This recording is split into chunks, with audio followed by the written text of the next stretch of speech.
nos enfants dans une situation où, dans un supermarché, eh bien, c'est énormément de stimulation. Des lumières, des formes, toutes sortes de choses qui sont proposées.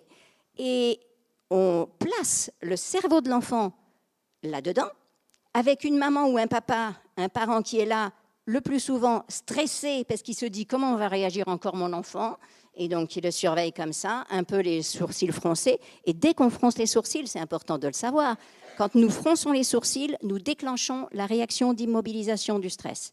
Donc si je fronce les sourcils en regardant mon enfant, immédiatement son tonus musculaire diminue. C'est pour ça qu'il n'arrive pas à s'éveiller le matin. Dès qu'on fronce les sourcils, il arrête de pouvoir s'habiller et ça le ralentit.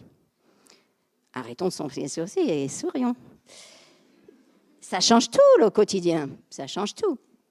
Donc, si le parent dans le supermarché est pressé, parce qu'on est fatigué, on n'a pas que ça à faire, bref. Donc, le parent est stressé, l'enfant, il se colle à son parent.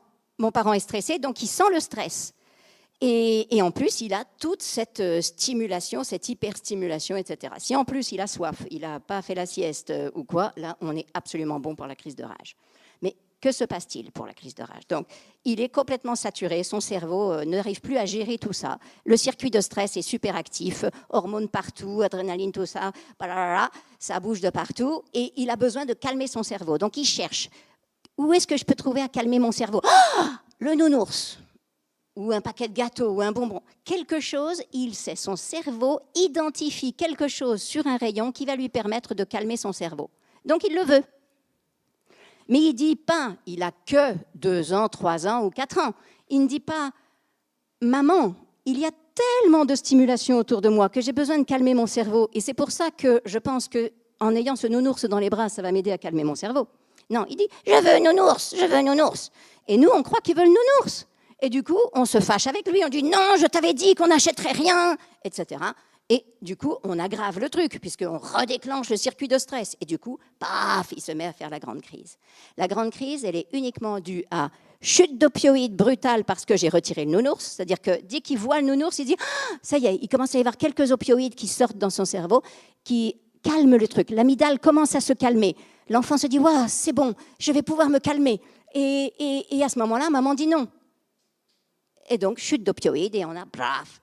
Donc, chaque fois qu'il y a une crise de rage, probablement, il s'agit d'une chute brutale d'opioïdes ou simplement d'une hyperstimulation. Le cerveau cherche à s'adapter. Il y a un moment où c'est trop. Et vous avez peut-être remarqué que les enfants d'aujourd'hui font des crises, mais sans arrêt. Les professionnels, il y a 10 ans, vous n'aviez pas autant de crises. Les enfants d'aujourd'hui sont complètement différents. On parle des 2 ans et de la difficulté de la crise du non. Mais à 2 ans, il y a 10 ans, il y a 20 ans, les enfants faisaient une crise par semaine. Aujourd'hui, c'est 2-3 crises par jour. Et la raison, elle est l'environnement. Un environnement trop stimulant, des écrans malheureusement. 44% des enfants de moins de 3 ans jouent régulièrement sur des écrans interactifs. C'est phénoménal, 44% des enfants de moins de 3 ans. Alors que toutes les études montrent que, du coup, ça empêche le cerveau de se développer. Notre job, il est donc de réduire les écrans, réduire les colorants alimentaires. On regarde un petit peu plus sur les étiquettes parce que quand sur l'étiquette, il est écrit « est susceptible de déclencher de l'hyperactivité » ou du déficit d'attention, eh ben, on ne l'achète pas.